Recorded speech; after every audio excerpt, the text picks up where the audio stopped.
नमस्कार। मेरे पीछे जो आप ये सुंदर मंदिर देख रहे हैं, ये मंडी जिला के बड़े देवता कामरूनाग जी का मंदिर है। पहले ये कामरूनाग का जो एरिया था चचियो तहसील में आता था और अभी लोकल्स कह रहे हैं कि अब ये गौहर तहसील में आता है। करीब करीब 10,000 फीट की हाइट पे ये मंदिर बना है। चारों तरफ देवदार के पेड़ है और दौलाधार की ये पहाड़ियाँ हैं। कामरूनाग का जो कनेक्शन है वो महाभारत से भी जोड़ा जाता है। बारबरिक जो कि एक महान योद्धा थे, भीम के पुत्र घटोत्कच के बेटे थे। बहुत सारी दंतकथा है, कहानियां हैं। ऐसा माना जाता है कि बारबरिक भी उस महाभारत युद्ध में लड़ना चाहते थे, बट अनफॉर्चुनेटली वो लड़ नहीं पाए, क्योंकि जब श्री कृष्ण ने उनसे पूछा कि आप किसकी तरफ से युद्ध लड़ना चाहते हैं, तो उन्होंने कहा कि मैं उसकी तरफ से लड़ूंगा जो कमजोर होगा। यहाँ पे भगवान कृष्ण को ये शक हो गया कि कहीं कमजोर कौरव पड़ेंगे और बारबरिक कौरवों का साथ देंगे, निश्चित तौर पर पांडवों की हार हो जाएगी, क्योंकि उनके पास 3 ऐसे बाण थे जिससे युद्ध को किसी भी वक्त वो अपने पक्ष में कर सकते थे। तो यहाँ से एक कंपटीशन स्टार्ट होता है, एक परीक्षा स्टार्ट होती है भगवान श्री कृष्ण और बारबरिक के बीच में। उनके पास जो 3 बाण थे, उनकी कहानी ये है कि एक बाण से वो अपने जितने भी दोस्त थे उनको चिन्हित कर सकते थे, उनके ऊपर निशान लगा सकते थे, ये सभी मेरे दोस्त है या मेरे साथी है। और दूसरे बाण से वो अपने दुश्मनों को आइडेंटिफाई कर सकते थे और तीसरे बाण से डायरेक्ट उन्हीं को मारेंगे जो उनके दुश्मन है। इस तरह से ये वॉर कभी भी कंप्लीट या खत्म हो सकती थी। अब भगवान कृष्ण ने उनसे कहा, मैं आपकी परीक्षा लेना चाहता हूँ, आप अपने बाण से जो सामने एक पेड़ था वहाँ पे आइडेंटिफाई करें कि जो हरे पत्ते हैं और दूसरे बाण से जो सूखे पत्ते हैं, और अंत में जो तीसरा बाण होगा आपने सूखे पत्ते पे चलाना है, और अगर सबके सब सूखे पत्ते गिर जाएंगे और एक भी पत्ते को नुकसान नहीं पहुंचेगा जो हरा पत्ता है, तो मैं मान जाऊंगा कि आप युद्ध में लड़ सकते हो। और यहाँ पे भगवान श्री कृष्ण ने अपनी नीति खेली, अपनी पॉलिसी चलाई और एक पत्ता अपने पाँव के नीचे दबा के रखा। और जैसे बारबरिक जी ने पहले हरे पत्ते चिन्हित किए, फिर सूखे पत्ते चिन्हित किए और सूखे पत्तों के ऊपर बाण चलाया और सारे पत्ते गिरे। जो पत्ता भगवान श्री कृष्ण के पाँव के नीचे था उसको नुकसान पहुंचा, बट साथ साथ भगवान श्री कृष्ण के पाँव को भी नुकसान पहुंचा। यहाँ से भगवान श्री कृष्ण को शक हो गया, अगर बारबरिक पांडवों की तरफ से भी लड़ते हैं तो जरूरी नहीं कि उनके उन बाणों से सिर्फ दुश्मनों का नुकसान होगा, बल्कि अपने लोगों का भी नुकसान होगा। तो जब बारबरिक ने अपनी हार स्वीकार की तो श्री कृष्ण ने से कहा कि आप मांगिए, मुझसे क्या चाहते हो। तो भगवान श्री कृष्ण ने उनका सर मांगा और सर को साइड किया। बट बाद में बारबरिक जी ने कहा कि मुझे भी ये युद्ध देखना है, ऑल्दो मैं पार्टिसिपेट नहीं करता, पर मुझे इस युद्ध को देखना है।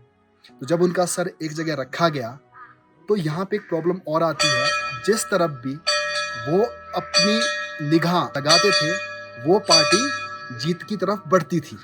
तो इसलिए श्री कृष्ण ने ऊंचे स्थान, यहाँ जो हिमालय में, यहाँ पे सर रखा। और जब पांडव यहाँ से गुजर रहे थे हिमालय की तरफ, तो उस समय पांडवों ने उस सर को प्रॉपर यहाँ पे स्थापित किया और लोकल लोग भी इसको मानते हैं कि पांडवों द्वारा ही कामरूनाग जी को यहाँ पे स्थापित किया था। और भीम ने यहाँ पे अपने गदा से कहो या अपनी कोहनी से कहो, यहाँ पे एक लेक का निर्माण भी किया। इस लेक के बारे में मैं आपसे थोड़ी देर बाद बात करूंगा। और आज कुछ सालों से ये भी आइडेंटिफाई करने की कोशिश की जा रही है कि जो खाटू श्याम जी है राजस्थान में जो मंदिर है, तो उनको भी कामरूनाग जी से जोड़ा जाता है। ऐसा माना जाता है भगवान कृष्ण ने बारबरिक को वरदान दिया कि लोग कलयुग में तुझे मेरे नाम से ही पूजा करेंगे और मेरे नाम से ही जानेंगे। तो इस तरह से जो खाटू श्याम है, ऐसा माना जाता है कि जो हारे हुए लोग हैं जिनका कोई नहीं होता, उनके खाटू श्याम होते हैं। तो उस स्टोरी के साथ भी कामरूनाग को जोड़ा जाता है।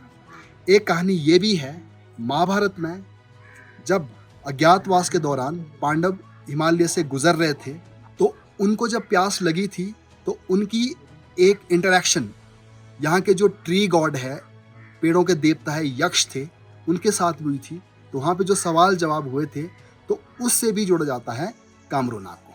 तो अगर हम यहाँ जो सामने झील है, अगर इसकी बात करें तो यहाँ पे आपको ये झील दिखेगी, तो आज तक इस झील की जो डेप्थ है वो प्रॉपरली आइडेंटिफाई नहीं हो पाई है। और लोग अपनी मान्यता मांगते हैं यहाँ से, श्रद्धा रखते हैं यहाँ पे, और जब उनकी मान्यता पूरी होती है तो यहाँ पे सिक्के, चांदी और सोना चढ़ाते हैं। मिड जून में यहाँ पे एक फेमस मेला होता है जिसका नाम है सरनौली मेला। आपको एक बात बड़ी इंटरेस्टिंग लगेगी, सेम मेला प्राशर में भी होता है और इस मेले में लोकल देवी देवता आते हैं और बिलासपुर, हमीरपुर और भी जो साथ वाली डिस्ट्रिक्ट्स है यहाँ से बहुत सारे श्रद्धालु आते हैं। अब हम जानते हैं बड़े देवता कामरूनाग जी का मंडी के इतिहास में, मंडी की संस्कृति में और मंडी के लोगों के लिए क्या महत्व है। मंडी की फेमस शिवरात्रि की जो प्रमुख जलेब निकलती है यानी कि यात्रा निकलती है तब तक शुरू नहीं होती जब तक कामरूनाग जी मंडी नहीं पहुंचते। माधवराव मंदिर जाके उनसे मुलाकात करके सीधा टारना की पहाड़ियों में जाते हैं और टारना मंदिर में ही बैठे रहते हैं। ये भी कहते हैं कि जो तारना माता है वो कामरूनाग की बहन है। इतिहास ये भी कहता है मंडी के जो राजा हुए हैं, जो प्रजा रही है राजाओं की, किसी भी तरह की अगर कठिनाइयाँ आई है मंडी क्षेत्र के लिए तो कामरूनाग जी ने ही प्रोटेक्ट किया है, इसलिए डेटी ऑफ प्रोटेक्शन भी कहते हैं इनको। जब जब स्थिति सूखे की बनती है, बारिश नहीं हो पाती, तो कामरूनाग जी से जब प्रार्थना की जाती है तो इस इलाके में, पूरे मंडी क्षेत्र में बारिश भी होती है, इसीलिए कामरूदेव को बारिश का देवता भी कहा जाता है। तो अंत में मैं यही कहूँगा, ये बहुत सुंदर जगह है और एकदम सीनिक ब्यूटी है और अच्छा ट्रैक है, गाड़ी यहाँ तक आती है और जो टूरिज्म के नए आयाम ओपन हो रहे हैं हिमाचल में, कनेक्टिविटी से और ज़्यादा बढ़ रहे हैं। बट हमें एक बात इंश्योर करनी है, जब भी हम ऐसी जगह जाते हैं तो हमें वहाँ पे पीस बना के रखनी है और कूड़ा करकट नहीं फैलाना है। और मैं तो ये भी कहता हूँ जो लोग यहाँ से गुजरते हैं अगर उनको साथ वाले एरिया में कहीं भी किसी तरह की गंदगी दिखती है उसको उठा के अपने थैले में लेके कहीं दूर ले जाए। तो हमारा जो मकसद है, जो हिमाचल प्रदेश के इस तरह के फेमस जगह है उनको और पॉपुलर किया जाए और साथ ही साथ इनकी जो सैंक्टिटी है, इनकी जो क्लीनिनेस है और यहाँ जो पीस का एक एनवायरनमेंट रहता है वो मेंटेन रहना चाहिए। Thank you.